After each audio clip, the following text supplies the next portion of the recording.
Indo-Roman relations began during the reign of Augustus, the first emperor of the Roman Empire. The presence of Romans in the Indian subcontinent and the relations between these regions during the period of the Roman Empire are poorly documented. Unlike the earlier conquests of Alexander in the Indian subcontinent, there are no surviving accounts by contemporaries or near-contemporaries, so modern understanding depends on more abundant literary, numismatic, and archaeological evidence, mainly relating to the trade between them. Early contacts. Indo-Roman relations were built on trade. Roman trade in the subcontinent began with overland caravans and later by direct maritime trade following the conquest of Egypt by Augustus in 30 BCE. According to Strabo, not long after Augustus took control of Egypt, while Galla was prefect of Egypt, up to 120 ships were setting sail every year from Myus Hormuz to modern-day India. At any rate, when Galla was prefect of Egypt, I accompanied him and ascended the Nile as far as Syene and the frontiers of Ethiopia, and I learned that as many as 120 vessels were sailing from Myus Hormuz to India, whereas formerly, under the Ptolemies,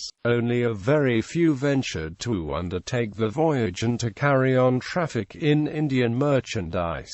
Augustus maintained the Ptolemaic Red Sea ports and the picket service from the Red Sea to the Nile, whence goods could be carried downstream to the ports of Pelusium and Alexandria. He also replaced the Ptolemaic patrol fleet on the Red Sea to keep piracy in check. He received embassies from Indian kings in 26 and 20 BCE and, although little specific is known about them, as Carey puts it, these missions were certainly intended for something more than an exchange of empty compliments.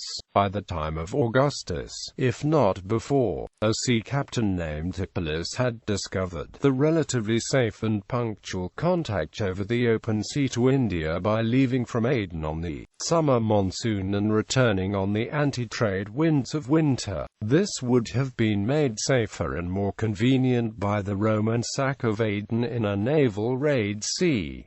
01 BCE. Cassius Dio in his Hist. Rom. 54.9 wrote, "Many embassies came to him, and the Indians, having previously proclaimed a treaty of alliance, concluded it now with the presentation, among other gifts, of tigers, animals which the Romans, and, if I mistake not, the Greeks as well, saw them for the first time."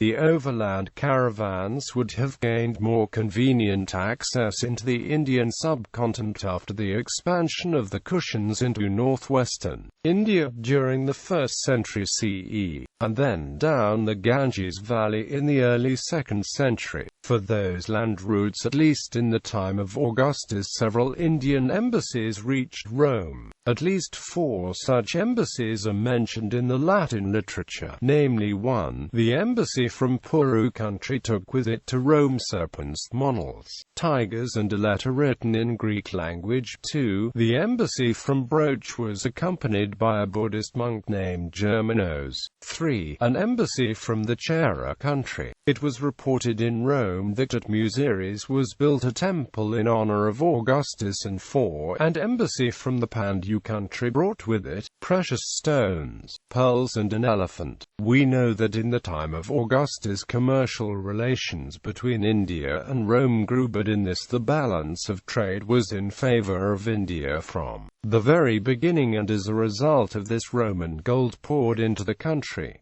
The Periplus of the Erythraean Sea, written by an anonymous sea captain in Greek, can now be confidently dated to between 40 and 70 and, probably, between 40 and 50 CE. The author of the Periplus lists many ports of the Indian subcontinent from Babarikon at the mouth of the Indus in the west near modern Karachi in Pakistan, right around the southern tip of the Indian peninsula and north as far as the mouth of the Ganges near modern Kolkata, in contrast to the wealth of information on some of the west coast ports. The author gives no political information on the ports up the east coast of India, perhaps indicating that he had not personally visited them. In fact, the text seems to imply that Western vessels normally did not travel beyond the tip of Indian peninsula, probably leaving onward trade to local boats, as the passage between India and the northern tip of Palai Mundu at Taprobane was very shallow for transoceanic vessels,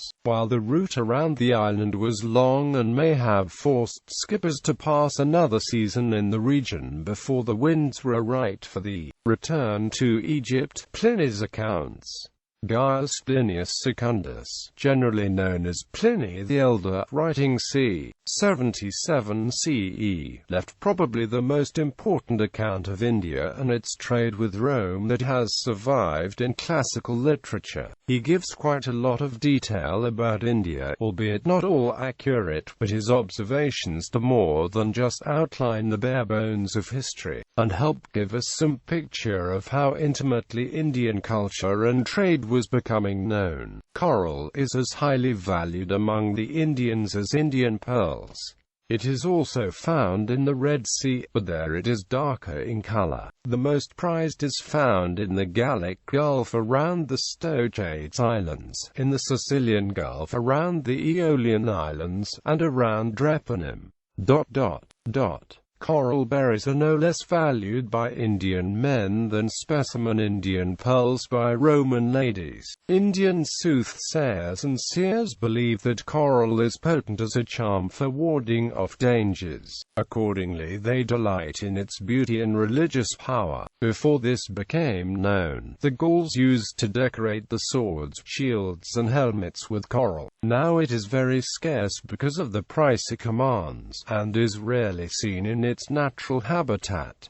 Pliny. Natural history. Although his estimate of the value of Rome's trade to the east at some 100 million sesterces annually has often been thought to be an exaggeration, but if it is interpreted as referring to the total value of the trade rather than as coinage, it becomes quite believable. For example, just one documented consignment from Museres to Alexandria consisted of 700–1,700 pounds of nard, over 4,700 pounds of ivory and almost 790 pounds of textiles. This has been calculated as worth a total value of 131 talents, enough to purchase 2,400 acres of the best farmland in Egypt. When it is borne in mind that an average Roman cargo ship would have held about 150 such consignments, Pliny's figure becomes entirely plausible. With such staggering profits, it is little wonder that the Roman government in Egypt encouraged and profited by the trade. A 25% tax on all goods from India was levied by the Romans at the Red Sea port of Luscum. Trajan. After the Roman Emperor Trajan defeated the Dacians and annexed the Nabatean Arabs centered in Petra c.